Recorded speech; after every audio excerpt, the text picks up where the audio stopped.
What's going on, everyone? Today we're going to be taking a look at my first Mini-ITX build using AMD Ryzen.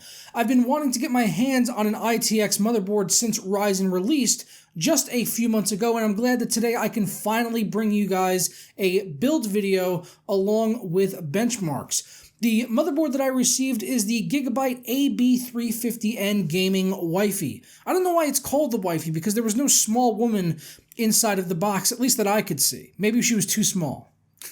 But no, in all seriousness, it's the gaming Wi-Fi because, well, it supports Wi-Fi right out of the box with the included antenna that has a magnet on the bottom, which helped keep it in place on top of the build.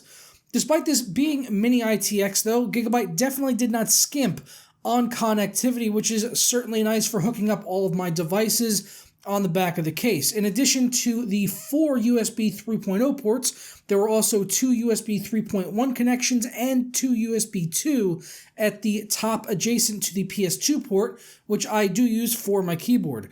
We've also got Ethernet on here, as you would expect to see, with all of your necessary audio ins and outs. And lastly, there is a DisplayPort and HDMI out that you could utilize with supported APUs in the future, but since Ryzen doesn't have onboard graphics at this time, it's not something we can utilize. The only major complaint I had with this board was the layout that had most of its connections jammed in the top, which made it very difficult to utilize everything on there. The 24-pin motherboard connector, SATA Express, front panel hub, USB 2.0, and USB 3.0 were all in the same corner.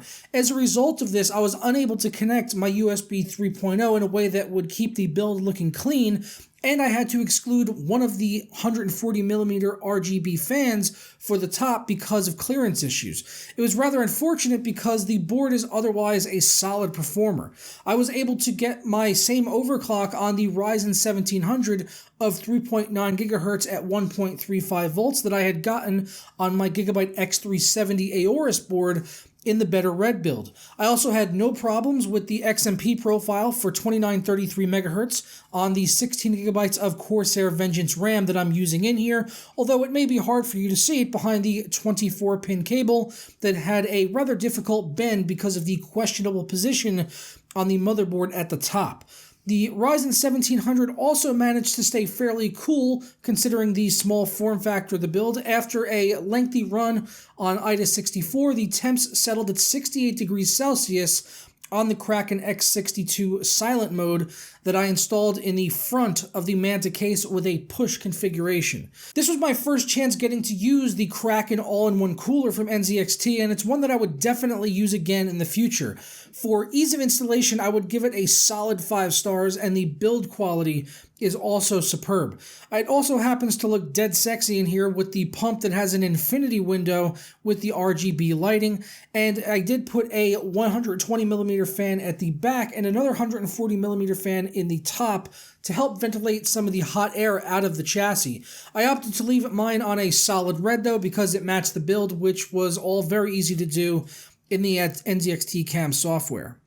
As I mentioned, the case here is the NZXT Manta, which has a rather unique look to it that I'm personally fond of. Building it here was pretty straightforward and no issues arose in the building process that slowed me down at all.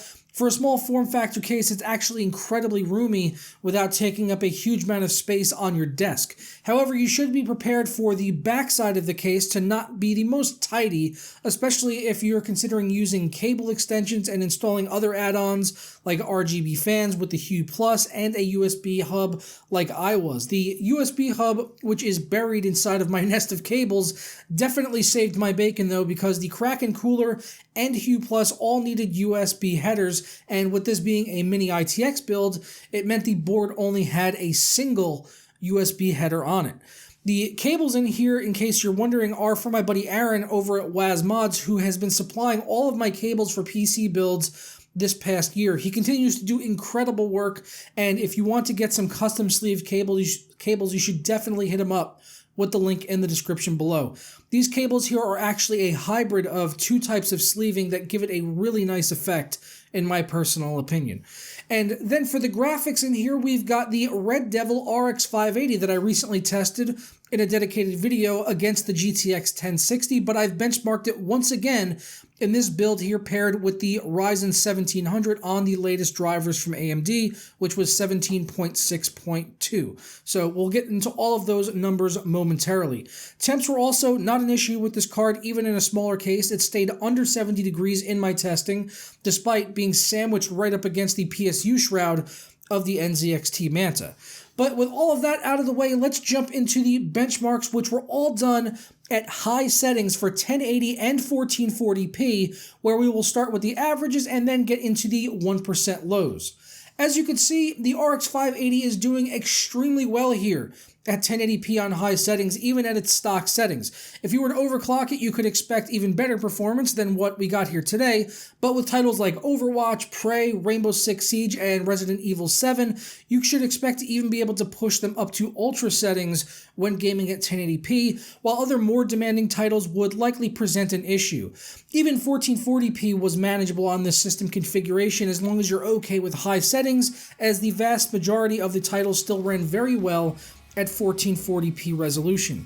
In the 1% lows, you can see that is not true with every game here though, as the Division, Deus Ex, and Tomb Raider all had 1% lows down in the 40s or even lower when tested at 1440p, so it's really going to depend on what types of games you are looking to play and at what resolution. In the case of the games with less than perfect 1440p performance, you could always look at resolution scaling as a potential fix for that. But yeah, this system is certainly a little powerhouse when you consider what it's got inside of it. The Ryzen 1700 is definitely no slouch for gaming and multi-threaded workloads. A setup like this would be perfect for streaming or editing video, which are two things I certainly plan to use it for. Add to that the small size, which makes it easily portable. I could definitely see myself getting a lot of use out of this system here. If you do want links to any of the parts I went over here in this video, I will link to them down in the description below over to Amazon, which does support my channel. And if there's anything I didn't cover, then feel free to ask down in the comments and I'll try to respond to as many of you as I can. Also, if there's any specific testing you'd like to see me do, you can always leave suggestions and I'll consider them for a future video. But I'm going to go ahead and get on out of here. If you enjoyed this video, don't forget to leave a like on it down below and subscribe if you're not already. And if you are a long-time viewer, you can always hit the notification bell so you'll know whenever I upload new videos like this one. And I will catch you guys next time. Turn.